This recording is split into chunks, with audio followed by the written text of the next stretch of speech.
Dubai আমাদের অনেকের কাছে স্বপ্নের একটি গন্তব্য। যারা দুবাই সম্পর্কে কিছুটা হলেও জানেন তারা তো সুযোগ পেলেই দুবাই যাওয়ার জন্য এক বাক্যে রাজি হয়ে যাবেন। দুবাইয়ে জাঁকজমকপূর্ণ জীবনযাপন সবাইকে টানে, তবে অনেকেই আছেন এই সম্পর্কে খুব বেশি একটা জানেন না। তাদের উদ্দেশ্যেই আমাদের আজকের ভিডিওটা।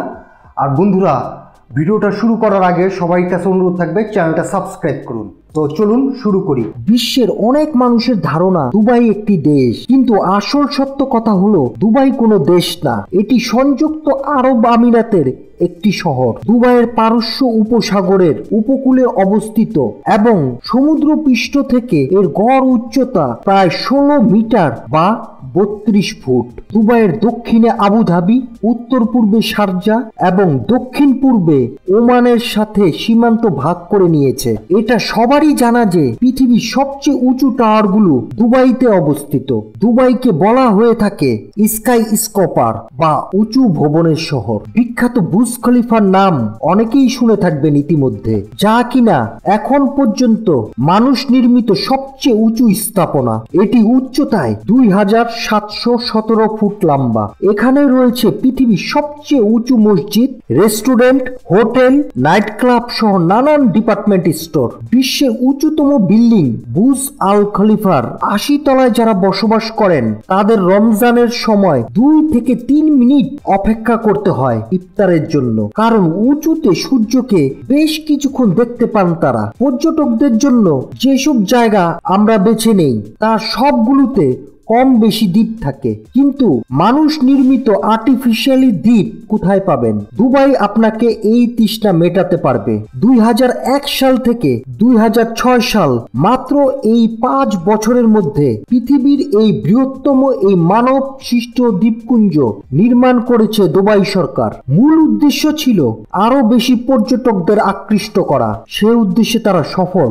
এখানে প্রতি বছর অনেক পর্যটক ঘুরতে আসে। তাদের সেবা দেওয়ার জন্য এখানে রয়েছে 5 তারকা বিশিষ্ট হোটেল, অনেকগুলো সমুদ্র সৈকত এবং আধুনিক সব স্থাপনা। আমরা জানি যে এটিএম মেশিন দিয়ে টাকা তোলা হয়। আপনি এটা জেনে অবাক হবেন যে দুবাইয়ে এটিএম মেশিন থেকে শুধু টাকা নয়, স্বর্ণও বের হয়। একটি জার্মান সংস্থা দুবাইতে প্রথম এই মেশিনটি আবিষ্কার করে। একে গোল্ড এটিএমও বলা হয়। দুবাইয়ের একটি শপিং মহলে প্রথম এই মেশিনটি চালু করা হয়। দুবাইয়ের রাস্তাঘাট খুবই উন্নত। এর জন্য দুবাইয়ের রাস্তায় আপনি সব সময় দামি দামি গাড়ি দেখতে পারবেন, যেমন ল্যাম্বরগিনি, ফেরারি, বিএমডব্লিউ ইত্যাদি। এমনকি দুবাইয়ের পুলিশ প্রশাসনও এইসব গাড়ি ব্যবহার করে। পুলিশদের এইসব দামি গাড়ি দেওয়ার কারণ হচ্ছে যাতে তারা সহজে ক্রিমিনাল ধরতে পারে। দুবাইয়ের ইন্টারন্যাশনাল এয়ারপোর্টটি পৃথিবীর সবচেয়ে ব্যস্ততম এয়ারপোর্ট। আপনি হয়তো মনে করেন দুবাইয়ে অ্যালকোহল কঠোরভাবে নিষিদ্ধ, কারণ এটি একটি মুসলিম দেশ, কিন্তু না, যদি আপনি অ্যালকোহলের লাইসেন্স পান তবে এই শহরটি আপনাকে তা পান করতে দেবে। যদিও কর্তৃপক্ষ সব সময় লাইসেন্সটি পরীক্ষা করেন, তাই প্রাপ্তবয়স্ক যে কেউ এখানে মদ পান করতে পারে, শুধু মাতাল হয়ে কোনো গন্ডগোল না করলেই হলো, না হলে বড় বিপদে পড়বেন। দুবাইকে বালির শহরও বলা হয়। দুবাইতে প্রচুর পরিমাণ বালি থাকার কারণে সেখানে উট চলতে দেখা যায়। সেখানকার মানুষ প্রায় উট দিয়ে যাতায়াত করে। দুবাইয়ের ধনী ব্যক্তিরা জঙ্গলের পশুদের পোষ মানাতে ভালোবাসে। সিংহ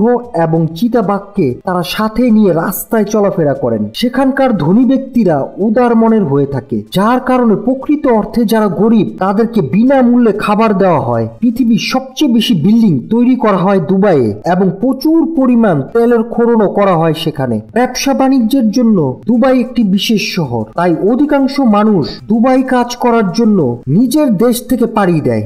আপনি এটা জেনে অবাক হবেন যে দুবাইয়ের মাত্র 20% জনবলই প্রকৃতপক্ষে দুবাইয়ের বাসিন্দা, আর বাকি 80% জনবলই অন্য দেশের।